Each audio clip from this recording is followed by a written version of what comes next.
So nice to see.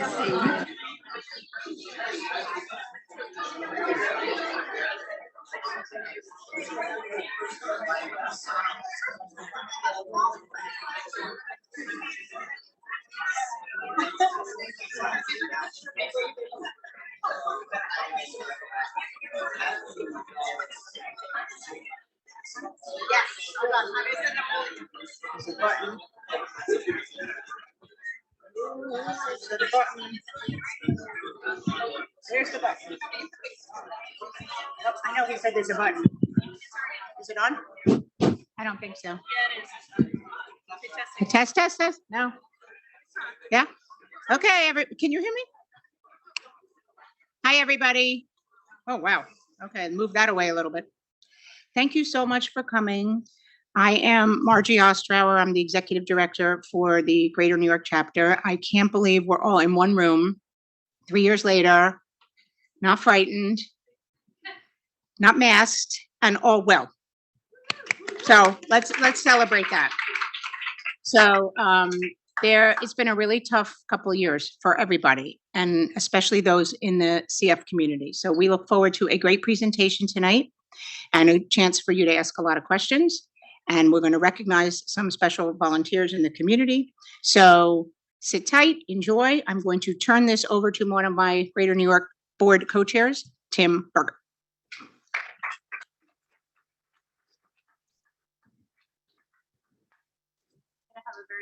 Thank you.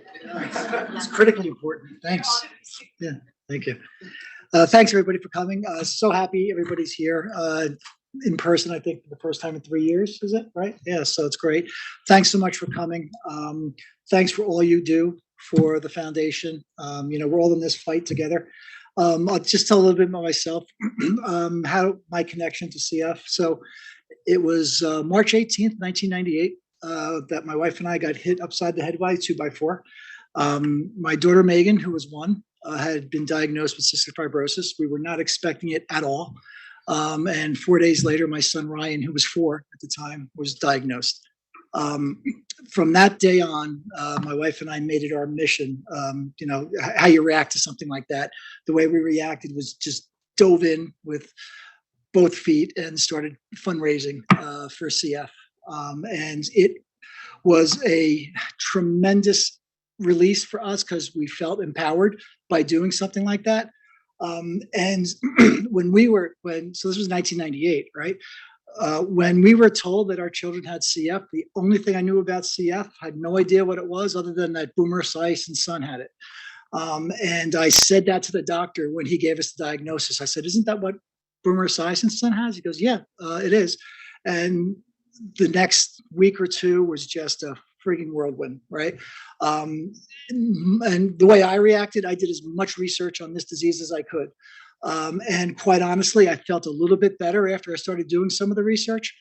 And it's just amazing at the time, right? We weren't even sure if our kids would live into the teens, or if they did, or if they lived into adulthood, would they even be able to work, right? So my mindset for so long was I was going to get as far as I could in my career and make as much money as I could in case I had to support my kids when they were as adults. And as it turns out, so my daughter is a double lung transplant patient. She had her transplant in November of 2019, doing great, 3.5 years post-transplant. She just moved into her own apartment this past weekend. And our son is 29. He is on Trikafta, doing phenomenal, and he is a police officer in Northern New Jersey. So that's our story. But again, thanks for coming. I am going to introduce now Dr. Farrow, and I could not memorize all of his accomplishments, so I am going to cheat now and read. So, Dr. Farrow, I'm proud to introduce Dr. Farrow, Vice President of Clinical Affairs at CF Foundation. So, Dr. Farrow was born and raised in Brooklyn. He left New York City after graduating from Columbia and to pursue his dream of becoming a physician. He attended medical school and received all of his training at the University of Pittsburgh, where he discovered his love for caring for children with CF, thank you, as well as those who had undergone lung transplants. That passion eventually brought him to the foundation. Excuse me, I got to put my page. To spearhead the initiative on advanced lung disease and the lung transplant initiative. So please, Dr. Farrow.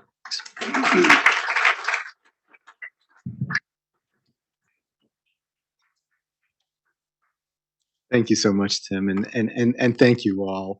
My appreciation to the Greater New York chapter and staff and the board, which I had pleasure of meeting earlier this afternoon, and to the care teams that are here. I know I've seen a few of you. Our deepest gratitude for the care, the specialized care that you provide to people with cystic fibrosis. So thank you. I understand that there are some people online, so I just want to give you a shout out and thank you for joining us. I'm incredibly grateful to be here. As you heard, I am a Brooklyn boy. I left quite a while ago, but I've had the chance to meet a few of you now, and who says you can't go home? Just like that great songwriter and philosopher from across the rivers sang, the other one, John Bon Jovi. In case you were thinking the boss. I don't blame you. Let's see, are the slides moving forward? Okay. So even though I'm going to spare you the singing, I am going to share with you a glimpse of what's been happening the past year. The progress has been extraordinary. And we really do stand on the shoulders of families who for 6 decades have paved the path for us, and we would not be here today if it hadn't been for their vision. None of our progress would be possible now without your involvement and participation and engagement. So that's why tonight we're here to celebrate you and your unwavering support for the mission of the foundation. In the end, we all share one big dream, and that's to cure cystic fibrosis. Now, we are most certainly experiencing a seismic shift in what cystic fibrosis looks like. In point of fact, we're at the stage where we have to rewrite the chapters in the textbooks about what CF is. And part of the energy and fun of it is that we're learning as we go. We haven't stopped learning, but we're learning because there's so many good things happening now. The current median life expectancy is 53. And I can actually share, I've had a sneak peek at the 2022 data. Not only do we expect that number to go up, we know that number is going up, and it continues to go up at a very rapid rate. This is right now 15 years longer than a decade ago. And as people with CF live longer, the adult population the overall population continues to grow. And so the overall population is now 25% more than it was roughly a decade ago. So 40,000 people with CF now in the United States. And that's thanks to the tremendous improvement in the number of adults with cystic fibrosis. So as Tim pointed out, in fact, when I started my training in Pittsburgh, I mean, kids did die from this disease on a regular basis. And now 60% of people with cystic fibrosis are adults. That's just amazing. This is truly one of the best stories in medicine. With more than 40 promising therapies either available or in the pipeline, and yes, for those that are wondering, you do need to memorize this. You know, the crazy part is there are probably a couple of you in this room who have memorized this, and kudos to you. Once it got past a dozen, I kind of lost my ability to memorize the list. So 4 of those, as we know them, the modulators, actually impact the direct cause of this disease and are really now responsible for some of the transformational changes we're seeing. And yet, despite this progress, we know that not everyone with CF can benefit from each of these therapies. And that there are many individuals who take current treatments that continue to face challenging problems and complications associated with CF. So I think my ask is, rather than committing this list to memory, is just to appreciate that we really are doing everything we can to ensure that every individual with cystic fibrosis has the therapies they need. So a commitment to innovation, it's a hallmark of the CF community. Today, we continue to drive research forward to find treatments for all. What's more different today than before is we're not sitting and waiting for people to come to us. We are proactively searching and inviting researchers, industry investigators to pay attention to cystic fibrosis, because on the way to a cure, we're going to need new paradigms, new technologies, and people who are invested in delivering these therapies to the lung.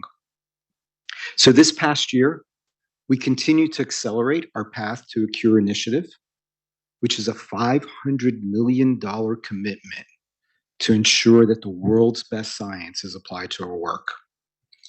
We're funding collaborations with leading biotech companies as well as venture capital companies, already resulting in more than 35 major industry research programs focused on early stage genetic therapies, which are the key to curing cystic fibrosis.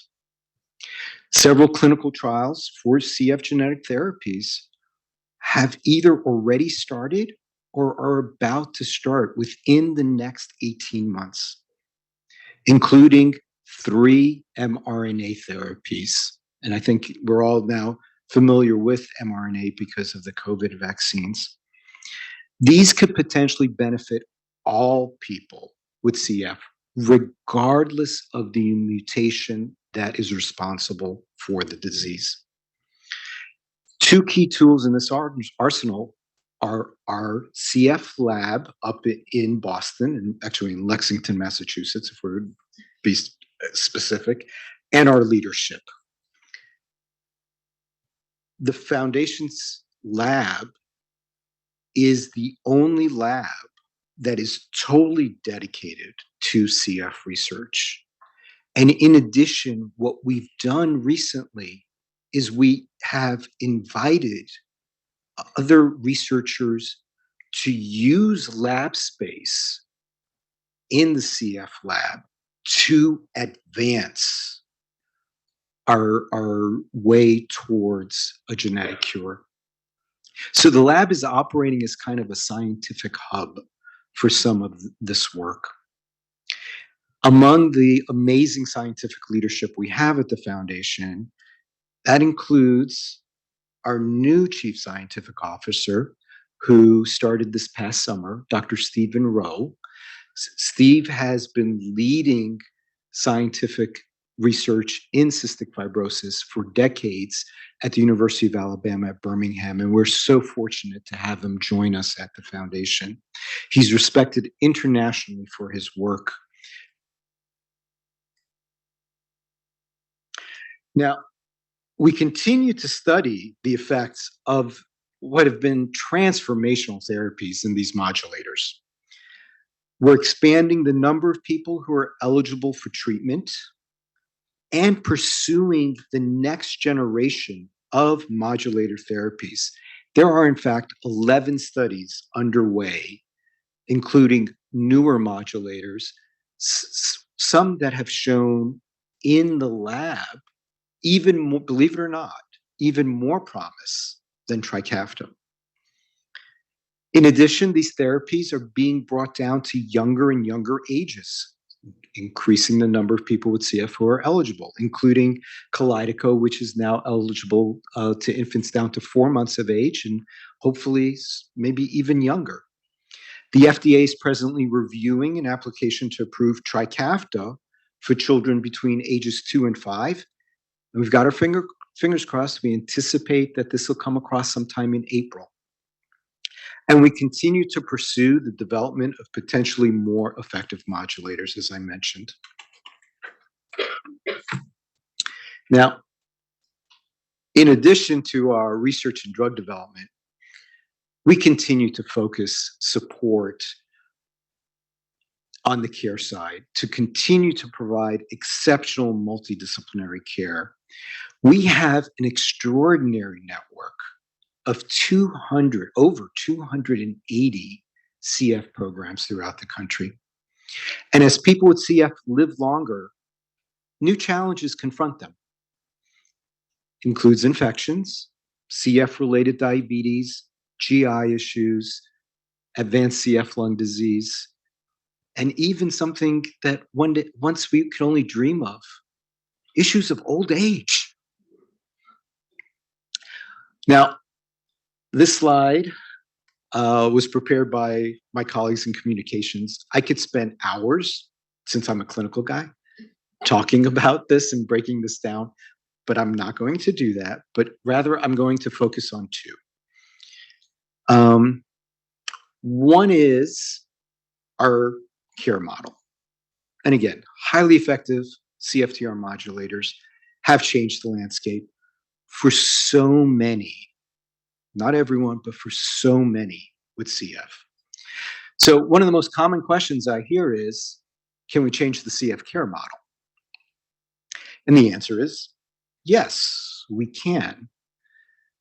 The harder question is, how do we change the CF care model? It has served people with CF for so well for so long. And there's this focus, both in the CF community as well as among care providers, on the number of visits and how those visits are delivered. Are they, telemedicine versus in person? And I get that's important. It's a burden to be coming into clinic 4 times a year when well. However, because of my role in clinical affairs, I'm going to be provocative. And I'm going to say that purely focusing on the number of touch points or how they're delivered misses the value of the entire care model.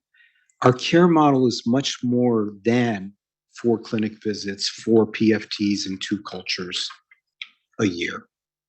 Key components of the CF care model include evidence-based care delivered by an interdisciplinary team of specialists dedicated to continuous improvement who are willing to be transparent with their data.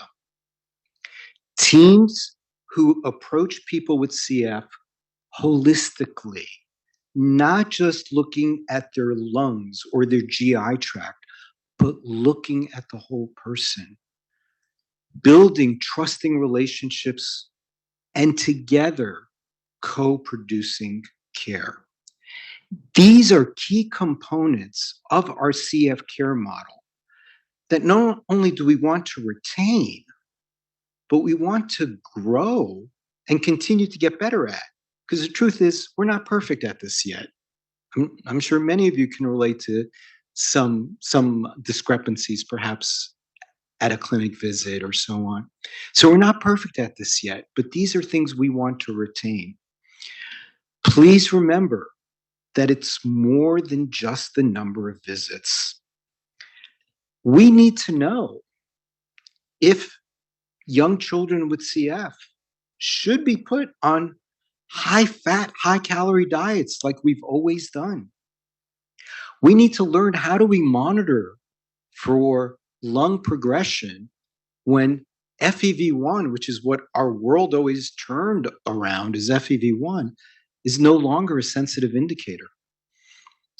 We need to learn what pieces of data that today's technology, whether it be, the wearables that we all have, the sensors that are now available, or the patient-reported outcomes, the microphones that we can use on our phones, and on and on.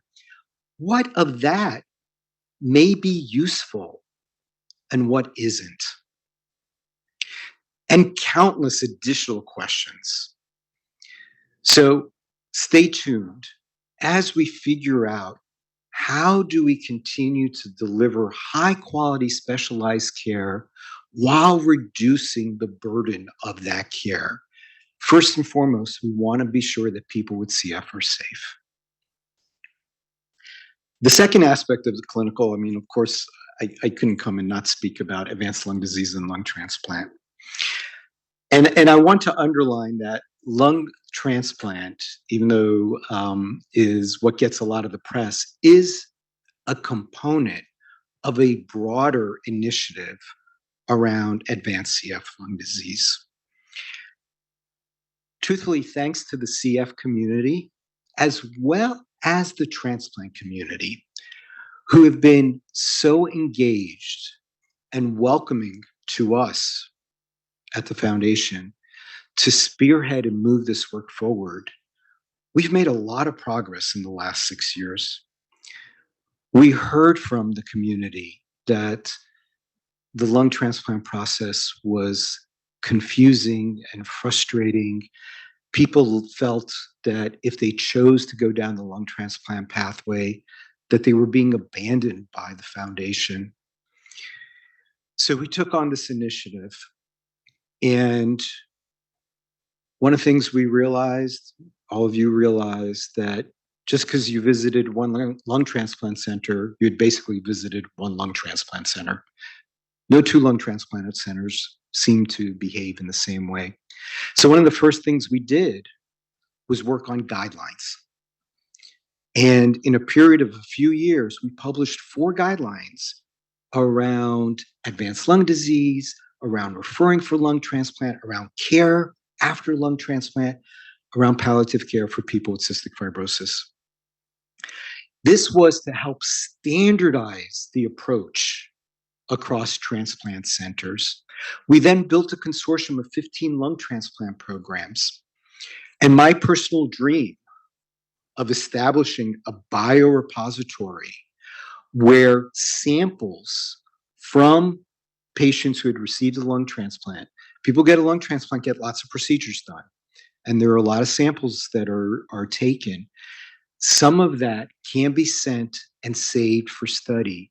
And we've paired that to a brand new lung transplant database so that we can monitor people after transplant longitudinally and study what factors led to some people to develop CLAD, or chronic rejection, which is the biggest reason why people don't have as successful an outcome post-lung transplant as we want them to have. Why some people develop that and others don't, to inform the development of a drug pipeline like you saw that we have for CF. Wouldn't it be great if we had 40 drugs in a pipeline for lung transplant? We hope to get there one day. I can tell you that we opened that biorepository in May of 2021, and we already have 500 patients, actually over 500 patients enrolled in this study of chronic rejection. Now, there's a lot more that I could speak on around this whole initiative, and if you ever want to invite me back just to speak on it, I am more than happy to do so. I did want to share one additional piece of information, and you may be the very first CF community to hear about this, but it was supposed to happen last week.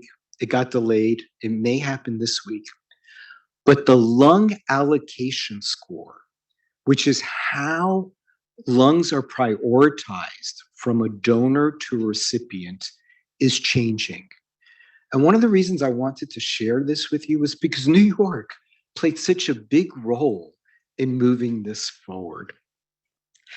We've argued for years that the lung allocation score did not accurately describe the risk of a person with CF dying on a waiting list.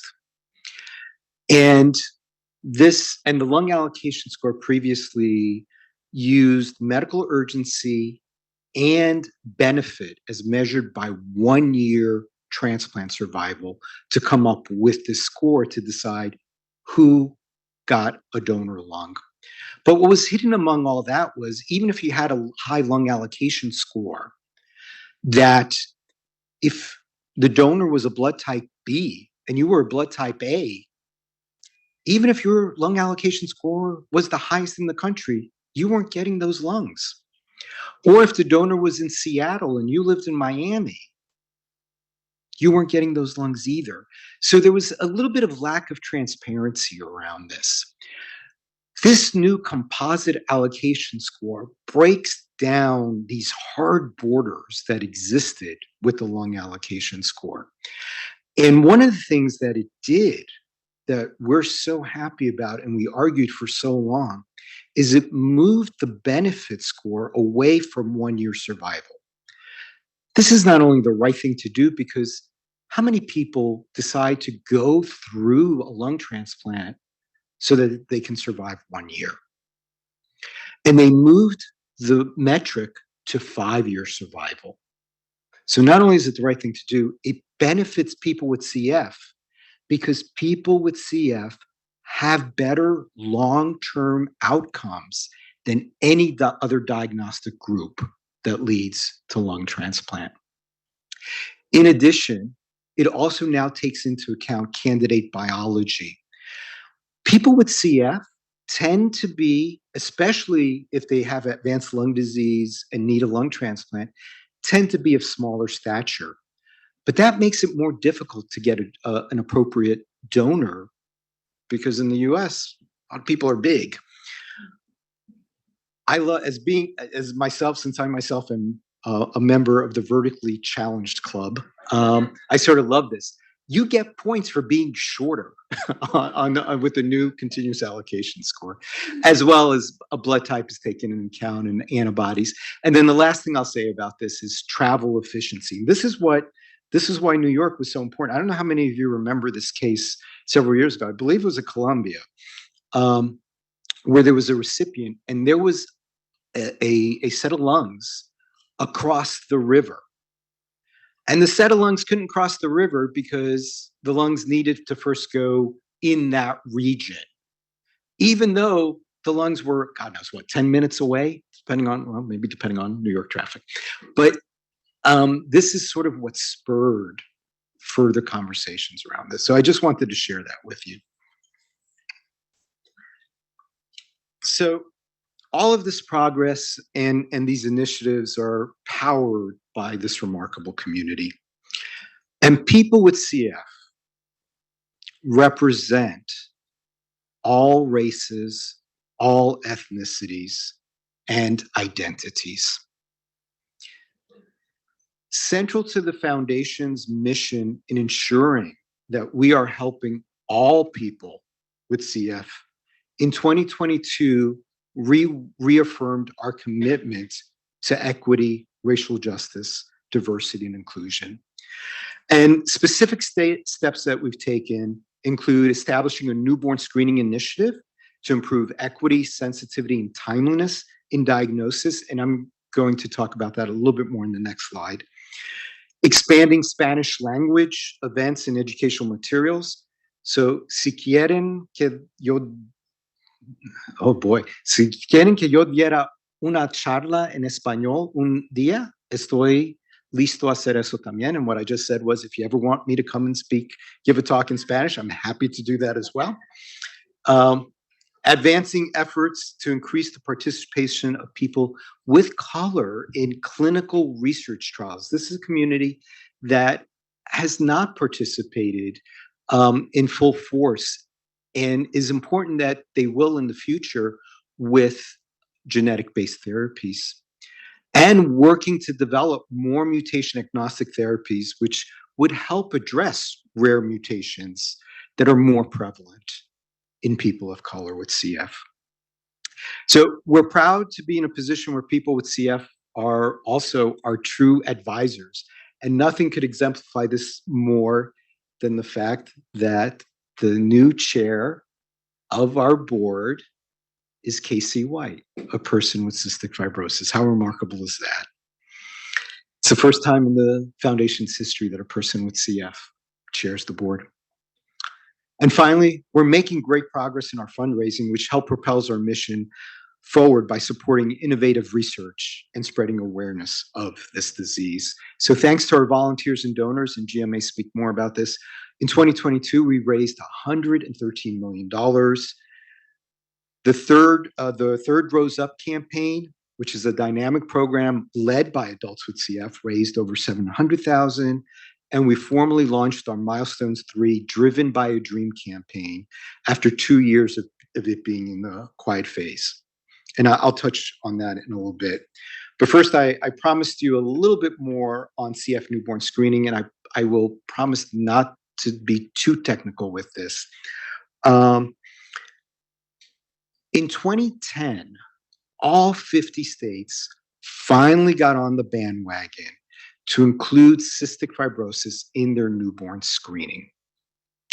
What's important to note is that this is not a national program. Each state runs their own newborn screening program. Since its establishment in 2010, there is no doubt, absolutely no doubt, that newborn screening has been transformational for children with cystic fibrosis. There's plenty of data to support the better outcomes that have occurred since newborn screening. It's a cause for celebration. It's another cause for celebration. And yet we have to ask ourselves, are we leaving anyone behind? So first we need to understand this entire process. And so many of you probably know, but when a baby's born, blood is drawn as per this photo, a little heel stick. And that blood is sent off. For cystic fibrosis, each state now has a multi-step process. And the first step in that process is measuring an enzyme called the immunoreactive trypsinogen, or IRT. It's high in babies with CF, but it can be high for other reasons as well. It's a simple biochemical test. It's not a really complicated test to do. And yet, there are 39, okay, we have 50 states in the nation. There are 39 different ways newborn screening is done in this country. IRT is sort of this simple test, right? Some states do it once. Some states do it twice. Some states will use a fixed cutoff, so a number that if the value is higher than that number, that gets called abnormal and further testing is done. Some states use a floating cutoff where it's a certain percentile of that day's highest value that gets called abnormal. Now, if it's a fixed value, where states have set that fixed value to call abnormal is everywhere. If it's a floating cutoff, it's the same thing. Some states say 90th percentile, some states say 99th percentile, and everything in between. And then now that DNA testing is, quote, universally performed, do we look for one mutation? There is one state in this country that looks for one mutation, the F508del. Is it 23, 39, 139, 365? Hut, hut. Gene sequencing is open. Let's throw the ball that way.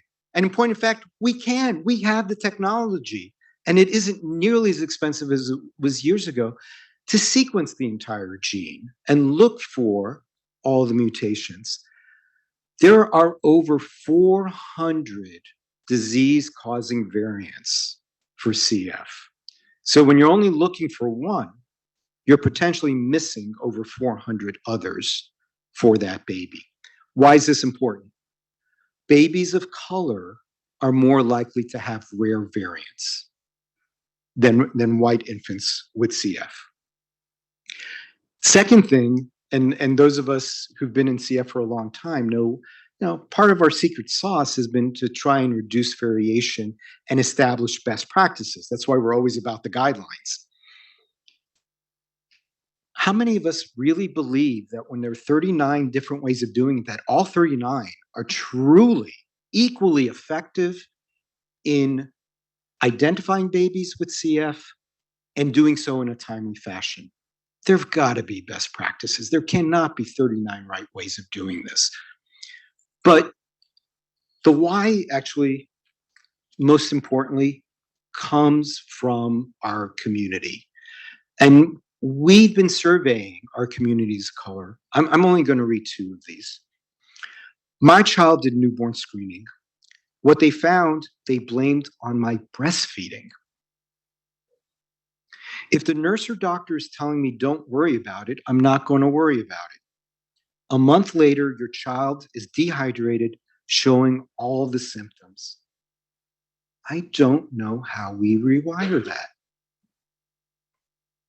We have to be at the brink of death before being diagnosed because of the persistent stereotype of it being a Caucasian disease. Our work in newborn screening not only improves timeliness for all infants with CF, but is another way to be sure that no one in our CF community is left behind. So addressing this issue is one of our top priorities. And if anyone knows how we went about doing the lung transplant initiative, this shouldn't come as a surprise to you in terms of all these steps being mapped out. This is how we've taken this on. And I am so pleased to say that we are well over half of these steps already being completed. I will add that New York State happens to have one of the best newborn screening programs in the country. So yay, New York. And then, again, Gia is going to speak on more detail around this, but Milestones 3 is led by Joe O'Donnell, a longstanding supporter and CF dad. The campaign's goal is to raise $200 million between 2020 and 2024, and to this date, we've raised over $120 million. I'm going to just quickly jump to the why. And the why here is because the research that we're doing today is so much more complicated than anything we've done to this point. So the modulators are miraculous. They're transformative. Path to a cure, finding a nucleotide-based therapy is going to be 10 times more expensive than what finding a modulator therapy was. But this is the cure for all people with CF. So this is what drives us.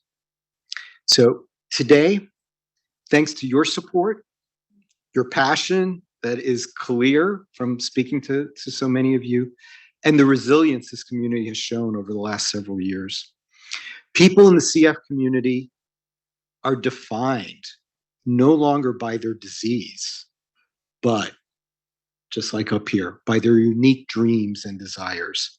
So thank you for being our guidepost. Your dreams are what drive us, and they're why I have no doubt that one day CF will indeed stand for Cure Found. Thank you.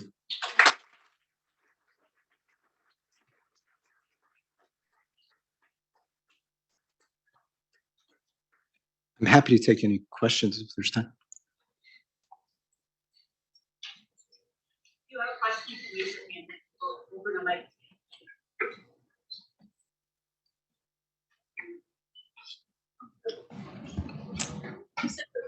Having seen the statistic 30,000 for the last 3 decades, it's heartwarming. Yeah, we were very pleased. And I just wanted to say I so appreciate the thoughtfulness around the conversation of diversity, equity, and inclusion, especially in clinical trials. I think that's just so important. Thank you. Thank you. Hi, Dr. Farrell. Thank you so much. Could you talk a little bit about any sorts of side effect studies that are going on with the modulators, and if there's any updates on? I know there's been some blog messaging out there, and I was just curious what you're actually seeing. Yeah, that's a great question. Thank you. There are multiple ongoing studies around the impact of modulators. So for both good and complications, that we continue to collect data, both in terms of longitudinal observational studies as well as real world research studies in terms of what patients are reporting back to us. So all that data is being collected. I can tell you that we know about the anecdotal reports and social media, but what we're seeing so far in the data doesn't indicate anything that is really disconcerting. But we continue to watch this and monitor it very carefully because we know how important that is. Overall, the changes that we've witnessed in terms of lung function and nutritional state with these therapies really have been quite remarkable. I'll admit that I was one who, for people with really advanced lung disease, which really means there are structural changes, which we thought meant permanent changes in the lung, to see the number of people who were on a transplant waiting list who successfully came off that list was miraculous. It really was.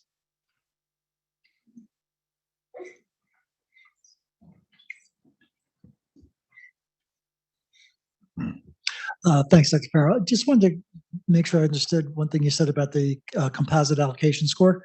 Yeah. So are you saying that with the composite allocation score, a donor and a donee can have different blood types? No, Okay. they won't have different blood types. I'm sorry, I meant the antibody issue. Okay. They have raised Okay. antibodies. All right. Yep. Yeah, it'd be nice one day. I mean, there are scientists working on that. Yes. Hey, doctor, thank you for everything that you do. Our daughter is 15. She's on Trikafta. She's doing wonderful. She started 2019 right before COVID, which was amazing.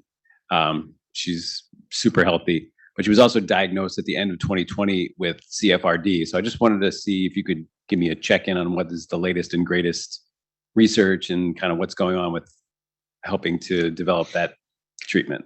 Yeah, so we've been very proactive in developing CF endocrinology specialists at the foundation.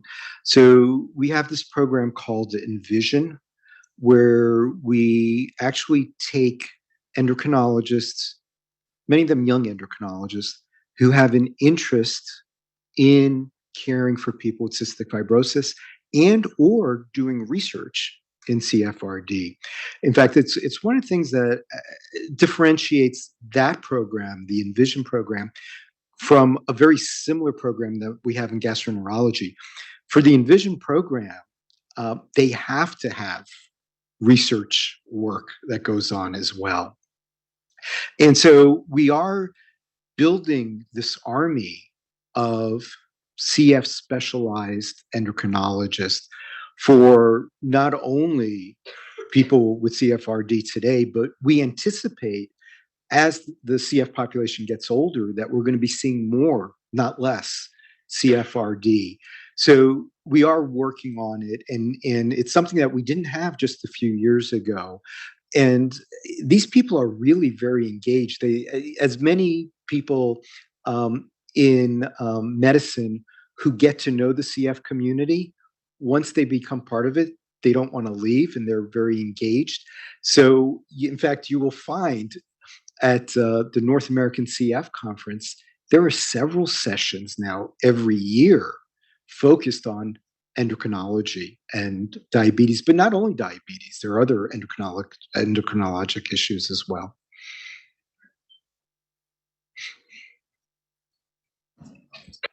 Cheers. Thank you. Thank you very much, Dr. Farrell. I'm curious if you could talk about drug prices and insurance companies and patients' access to the best therapies that are out there. Yeah. No, it's something that obviously we at the foundation take very seriously.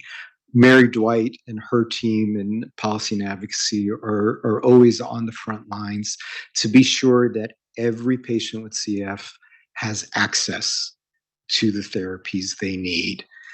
So we continue to, whether it's reach out to industry, reach out to our representatives, but continue to wave that banner to make sure that there is access. In terms of the drug pricing issue, that's a hard one. That's a national issue, right? I mean, yes, we know Trikafta is over $300,000 a year. It's not the only expensive drug, and it's something that we continue to look at ways to promote competition. You know, we are funding research in other modulators, as well as obviously funding all this research towards a cure for cystic fibrosis. So bringing competition to the market is certainly one way to do this. But I do think it's something that we as a nation need to grapple with in terms of the costs of healthcare. I don't know if that was the answer you were hoping for, but you know, and I don't want to forget the online audience. Was there anyone online who had a question or no? Okay. I think we're going to keep going. Okay. Thank you so much.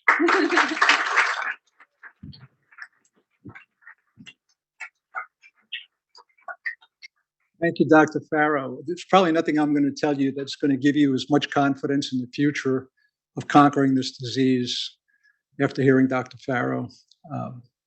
My name is Robert Cordy. I'm co-chair of the Greater New York chapter along with Tim Berger. So how did I get here? On August 31st, 2010, my grandson Matthew was born. And it was a few months later that the diagnosis came in on cystic fibrosis. Anyone in the room who's got a child or a grandchild, a niece, nephew, knows that feeling. You go through the stages of grief, you know, the denial, the disbelief, the anger. Finally, we all get to acceptance. You got to get to acceptance. And I just decided to fight. And who was I going to have help me in the fight? The foundation. So I made an appointment. I went over and I did probably what all of you did. I Googled it. 30,000 patients in the US out of 350 million people. Not a good statistic. 37 was the median age. And it didn't look like there were any drugs that were going to come along soon. I went to the VLC in the spring of 11. I went to the scientific update. Quite honestly, I listened to a 20-minute presentation from a doctor and concluded that we were screwed. There was absolutely nothing that he talked about that was going to help my grandson. It was only a couple of years later, though, that Kalydeco came on. 4%, if I remember correct, there's a lot of doctors in the room and online, so correct me if I'm wrong, but 4% of the patient base were going to be helped by Kalydeco. Not my grandson, he didn't have that mutation, and he was young. But it was hope. A couple of years went by. I can never remember the second drug, but another drug came and expanded the population. And then finally, there was Trikafta. Trikafta came along, and it hit his mutation, Delta 508. And I think it's 90% of the population has that mutation, but he was too young to take it. So in June of 2020, he was in the 50th percentile weight-wise. He started taking that drug. He's in the 94th percentile right now. He wrestles. He body surfs in the ocean. He plays the saxophone. He gets in trouble constantly with his parents. He does what all of your kids are doing. And that's all you can ask for. That sort of hope. So how do you get there? Well, it takes a lot of effort. A lot of you, like me, have skin in the game. But we need an army behind us. I was talking to the Ferraras when I got here. They have no skin in the game. They have some friends. But it takes a lot of people to come together and really fight this thing. and we're going to win. You just heard preeminent scientists tell you all the progress that's been made. And there will be a moonshot where this thing is actually cured. And hope I'm alive to see it, and I really think I will be. I really do. So what do we start with? Well, we have a great board in this chapter, and maybe I could ask the board members here tonight to stand up so you can see who they are. Peter, Bill, Dean, Stephanie, Harris, Michelle, Tim, Lisa, Dr. Walker, Claire, Kim. These people have a lot of things going on in their lives, but they show up to our meetings, they make contributions, and they're really responsible for a lot of the progress. I love the care center doctors. We started with Maria Burdella, who I think at the time was at Beth Israel. She was great. Then our kids moved out of the city, and they're with Joan German at Northwell now, and I'm guessing Dr. German is on the phone now, and she's been great. Then we have our chapter staff. There's Margie, Michelle, Mike, there's Cassie, there's Christine, there's Josh. Could you all stand up for a minute? And Terry, sorry, Terry.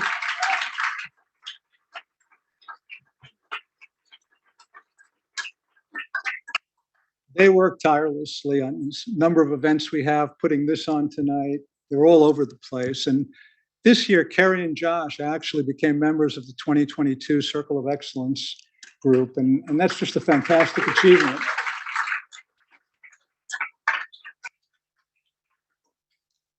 So we have a lot of platforms that we work on as a board. One of them is advocacy. Normally, Melissa Schiffman would be here tonight.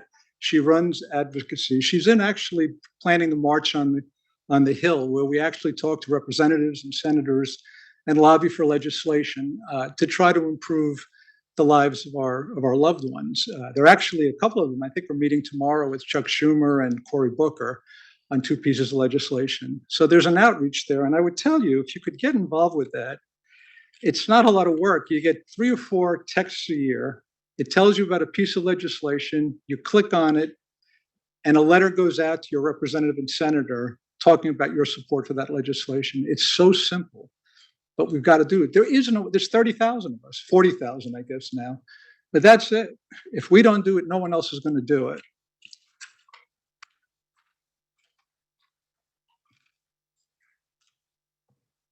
As I said, there's a lot of people who come together to make all of this progress happen, and we'd like to recognize some of them tonight for just incredible achievements in the past year.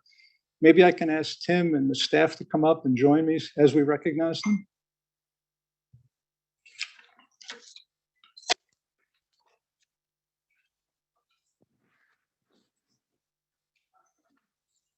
Okay, so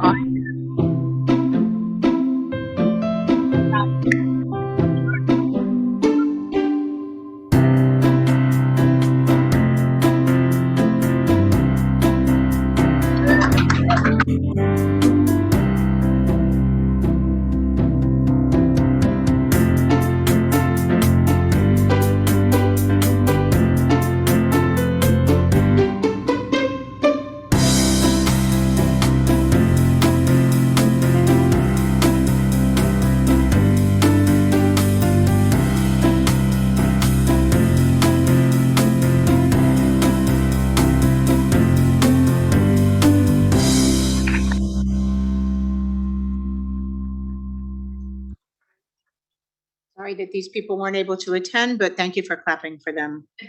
So I am going to give the first award out, which is called our Hero of Hope Award. This award goes to someone each year who does not have a direct connection to CF. This year's recipient is Bill Stafiri, sitting right there in the front row. Bill is a board member and is a friend to many people who have children with CF.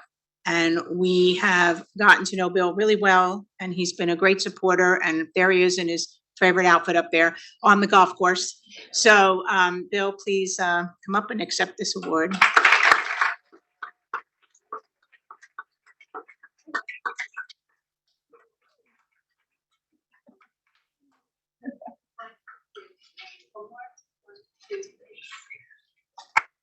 right.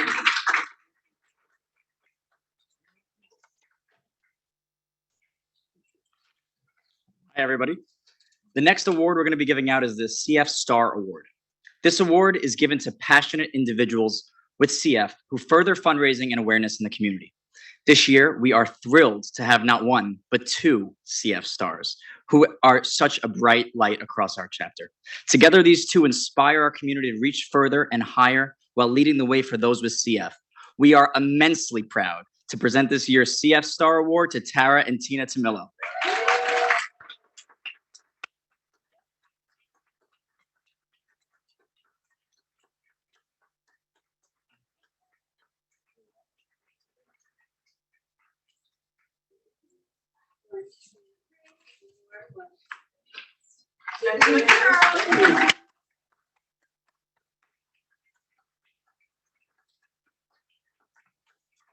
Our next award is the Tomorrow's Leaders Award. This award is given to a tomorrow's leader who has made a significant impact in fundraising and awareness. This year's nominee leads by example and inspires those around her with her effortless passion and charisma. In all ways, she exemplifies what it means to be a leader in our community, both today and tomorrow. We are very proud to present this year's Tomorrow's Leaders Award to Leanne Bryan Wynn Davies.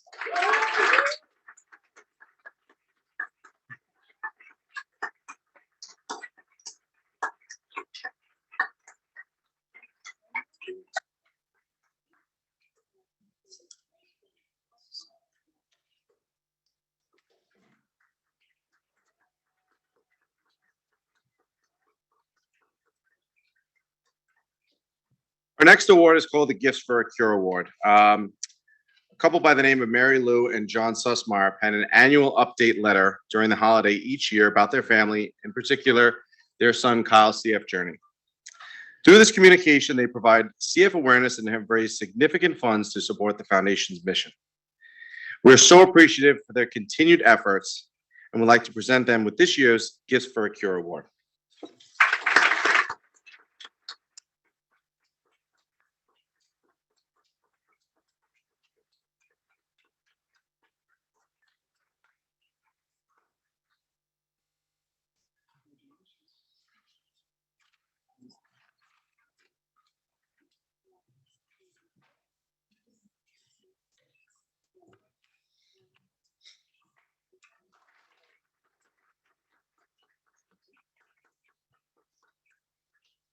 Our next award is called the Rookie of the Year Award. This award goes to a volunteer or team with an outstanding first-year participation in a chapter event or fundraising campaign. That is clearly what these individuals have done right out of the gate. Thanks to a pre-existing relationship to a prominent figure in the GNY community, Mr. Harris Markowitz, where are you? After meeting she and her mom at the Rock the Dock event back in August, we quickly saw how passionate and dedicated this CF fan is while supporting her nephew Levi from all the way across the country. She, along with her State Farm Army, have helped raise over $10,000 in just a span of weeks back in the fall of 2022. Please help me congratulate Jennifer O'Brien.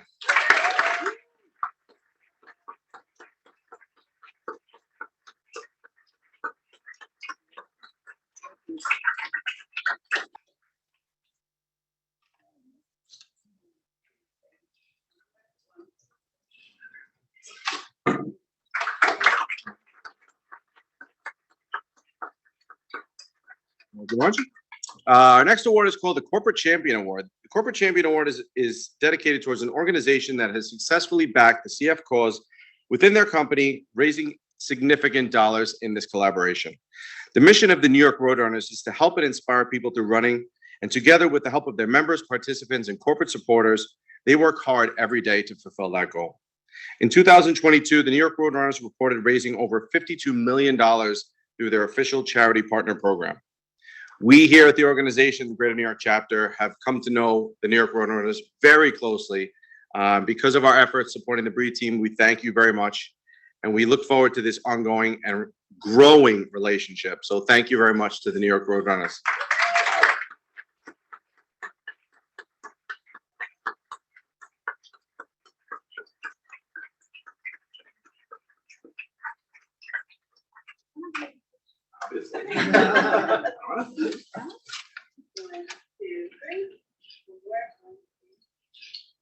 Thank you.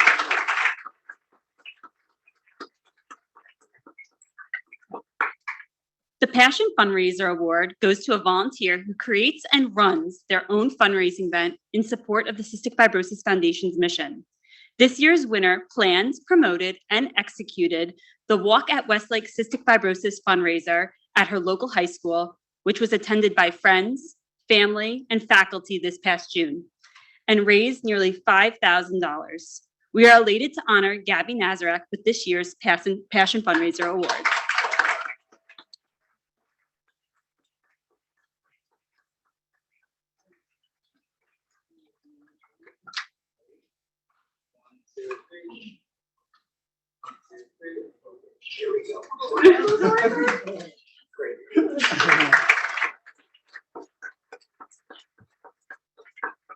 The Great Strides Partner Award, as you can see up on the screen. See, it feels like spring. Everybody getting ready to walk.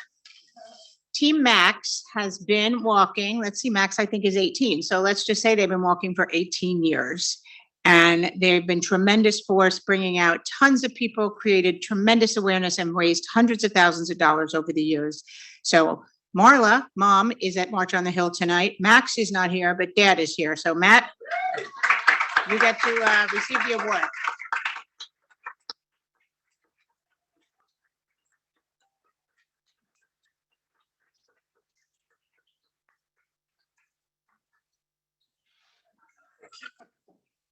Congratulations.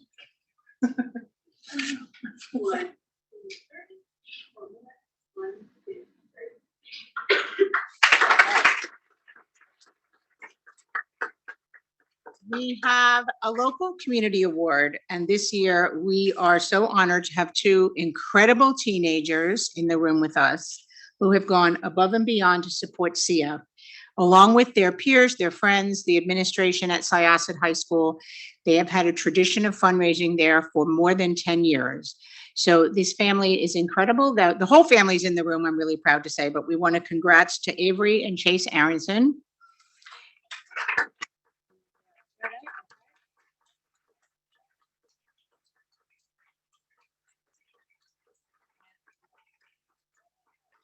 We have parents, we have grandma, we have a whole big group. So congratulations, guys.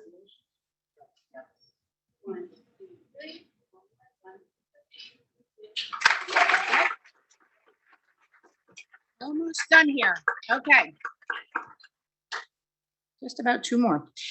Okay, so the Elite program was a brand new program that we debuted last year for a young professional to fundraise via a specific event. We had two really incredible first-year elites, Jessica Caniglio and Julie Marks. Julie's here tonight. Between the two of them, they raised $35,000 for our Toast to Tomorrow's event. So we want to recognize Julie.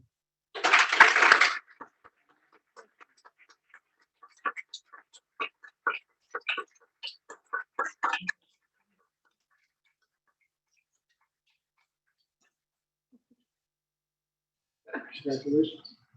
Okay.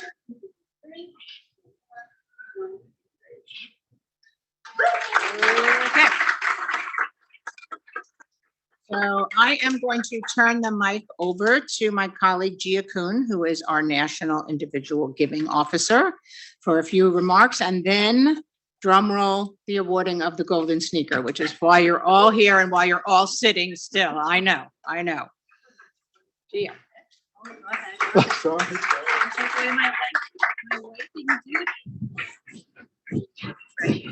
I press this. How do I push this up? I think to the right. To the right? Yeah, I think so. Okay. Thank you, Margie. I am so happy to be here in New York to celebrate with all you. It's been a while. Whether you all are working on advocacy or fundraising or another program, you are truly making a difference. So on behalf of everybody in Bethesda, thank you. Thank you for everything that you do day in and day out here in New York.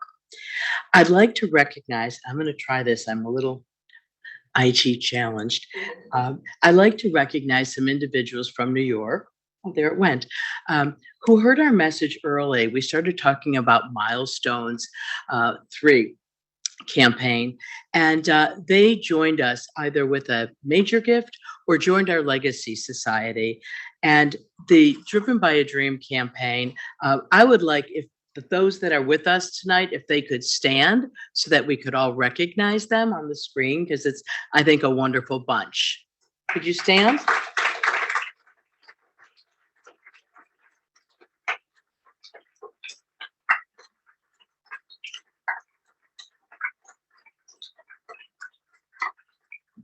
Thank you for your leadership support. For those of you that may not be familiar, Milestones is obviously the third in a series. It's led by Joe O'Donnell, a CF dad who lost his son Joey 40 years ago to cystic fibrosis, but he never lost the fight to help us find a cure.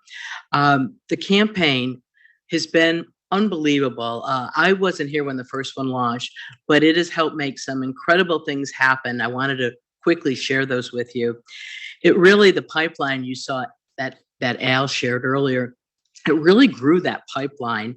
It helped us with our infection research initiative. So some of those great drugs that you're seeing now happened because of Milestones 1 and 2.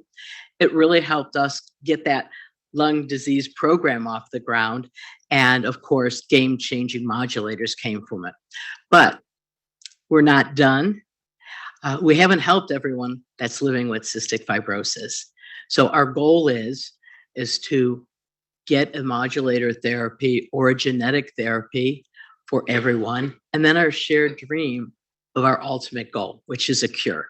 It's a cure for all. So we're going to continue to work tirelessly for that.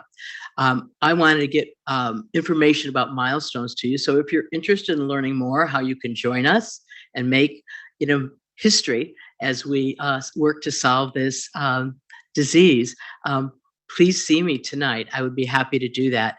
I don't want to take a lot of time because we've really had a long evening, but I did want to close by thanking special people that we always talk about the secret sauce at the Cystic Fibrosis Foundation. And it's really all of you, but specifically, I do want to again thank the board of directors here and especially our co-chairs, Tim Berger and Mr. Robert Cordy, for your leadership. I also want to thank the care center docs that are here and their teams for everything they do for the families living with cystic fibrosis. You're amazing, and we couldn't do it without you. I want to thank the Greater New York team, Margie and her staff. They are amazing. They day in and day out with events and different programs. So can we give everyone a round of applause? And last, I really want to express my gratitude on behalf of everybody in Bethesda to each and every one of you for whatever you're doing. Please continue to help us in this fight. We are, as Al said, we are committed to making CF stand for Cure Found. Thank you.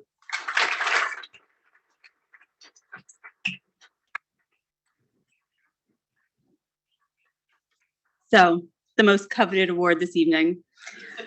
I wanted to just take a moment to recognize all of our care center staff in the room. Could you all stand up? We have so many amazing care center staff members and doctors in the room. They're truly making a difference. Thank you. Thank you.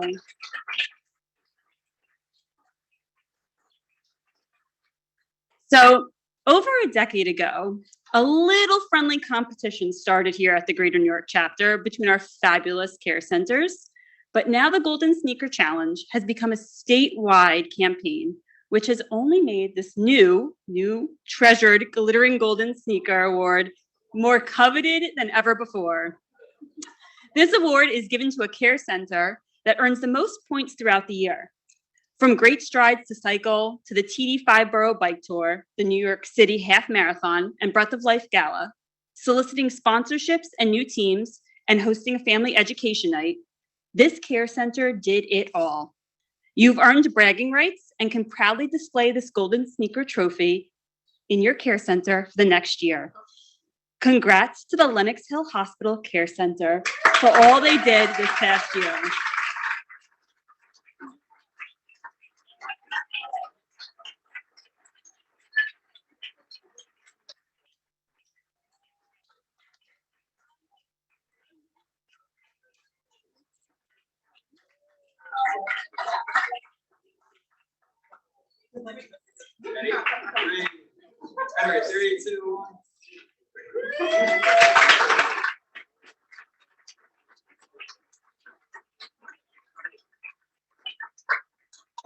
I'd like to have Robert and Tim come back up and do closing remarks. Thank you, everyone.